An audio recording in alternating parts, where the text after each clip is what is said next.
One of the most radical exercises, bring everything back to this witnessing or just to emptiness.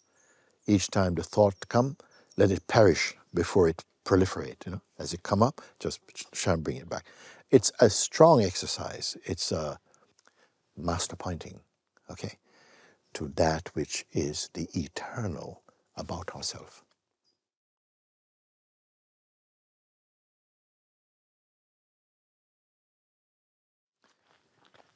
You see, when we speak about also that one of the major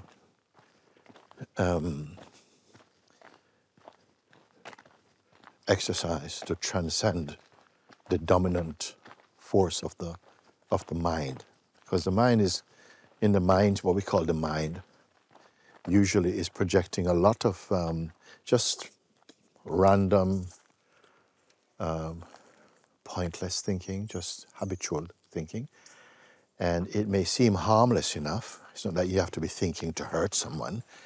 Just the traffic of mind creates a kind of, it creates a sort of like a fog, a kind of layering,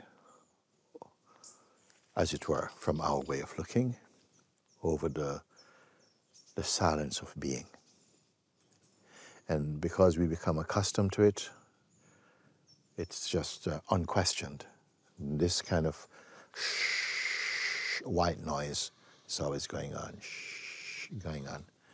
So the sages have said, and I say also, that do not regard this white noise as harmless, and don't accept the habit of going in it, because no, it's just going on. It keeps pumped up the identity that it needs to refer to have a relationship with its projections. You see, so this I call white noise activity is very much laced with or underlies this identity that keeps us in the state of personhood. And the state of personhood itself is like a fog layer that covers the purity of being. So one of the most radical exercises that not everybody can take to it, but at some point, as you begin to as you start, first of all, for observing with detachment, disidentify from the activity of the mind. We're going to say mind. I'm not going to talk so much about outside world, but like the mind stuff, disidentify from it. But it can include also in daily life the flow of life around. That is also a form of mind activity, the outer mind, inner mind activity. As we detach from that a bit, or disidentify, your awareness begin to open up. Like awareness of awareness rather than awareness of things. So the awareness itself begins to sort of widen and become more self-evident. Left unchecked, the mind noise will just keep going. It goes on even into sleep. It underlies also dreaming. So, or it permeates the dreaming state also. So what I'm saying here, a radical change, when I say radical, I mean because of its power, is in each time, this mind watching, this eye watching, as soon as it comes up, you see, just bring it back, the attention back to the weakness of it.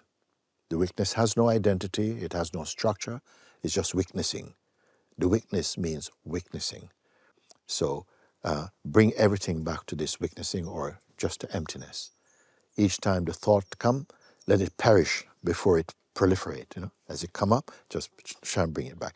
It's a strong exercise. It's a Mahatma exercise, because you start and you'll find, whoa, at a certain time you begin to feel the force of the mind will feel as though it is not having this. It wants to stretch out. And so what you're doing is not fattening it, not feeding it with the attention, but bringing it back to either through the question, for whom is these thoughts coming? For who are they appearing for? And the natural response, well, it's for me. It's not for you or you. It's for me here. And this me is another name for the false I, the sense of the ego or personal identity. So I say it's a radical exercise, but I know some of you are wanting this, to be really strict with it. And it doesn't mean that you have to give up anything to do it, but really be willing to be dedicated to sitting and mind this mind-watching exercise, this eye-watching exercise of being, each time it arises, don't let it grow, don't water it.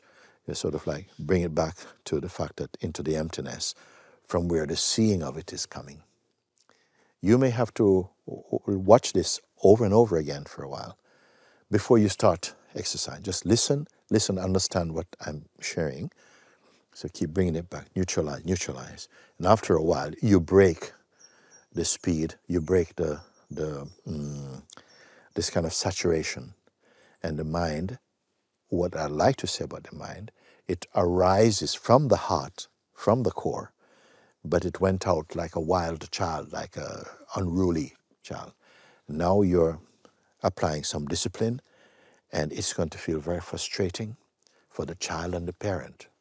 In this position, you are the parenting to bring it back, because you're going to have some resistance. But what you're doing here is making a shortcut to freedom. You do this, even for short periods of time, 5 minutes, 10 minutes, you do it. Some of you can go on longer. You do this. Don't let it flourish into a forest. Just keep it here. Shrink down to the tree, shrink down to the root, shrink down to emptiness. Stay in the emptiness until you gradually come to see that the emptiness is behind all things. It is the carrier of all things, being that empty state. The more you observe like that, as I said earlier, that the awareness itself, the field, seems as though it expands. At an experiential level, feels at the scope of awareness, the broadness.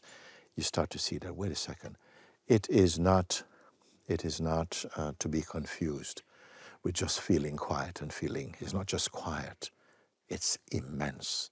And it's not a thought. Don't think you are the awareness. You have to see and be it. And gradually you see that somehow the world, meaning the mind activity, the haunting place of the mind, it just falls away. And what is remain? Everything is floating in the existence of awareness itself. This awareness itself is the energy of God, is the presence of God. You see, when you go into deep prayer, deep meditation, it's bringing you again into the present, making you conscious. It means you're leaving the world, leaving the thought field, leaving mind, and isolating yourself from that. So you're in the presence of God. This is another way also. And this is not like the presence is separate from you. This presence and awareness, they are same, they are one. So please, this is for those of you who are going to be veterans of this. You're going to be the ones who really push through. And the power is not going to be a power owned by you. Oh, look, I was victorious, I got it. You see that even those very enticing statements and stuff, they're also part of the traffic of the mind. I don't want to give in and say all you're going to experience. That is not, because the mind will itself create distortions around that. Those of you who feel that you will like to follow this, I myself am with you in this. The blessing of all those who have done it is with you. The grace of the self is with you. Lord of the universe is with you. All outcome of this is the oneness of reality. And you are this reality, you see. This is not a compliment. It is simply the truth, uncovered. So bless you for this. Bless each one in the hearing of this. And there is no failure. Don't count anything as a failure. Even the mind comes very loud. It just means that it's been exposed more. And in this radical exposure, it's throwing up all its dirty works is coming up. Now, the only one who will suffer this is the person who is who cohabits with the mind. They work together. You are not that. You are the weakness of both of that. So get used to that. This is master pointing, okay, to that which is the eternal about ourselves. God bless you. Thank you. Thank you. Bless you. Om. Jai Ramana. Jai Papaji. Jai Nisargadatta Maharaj. Jai Buddha. Jai Lord Christ. Yes.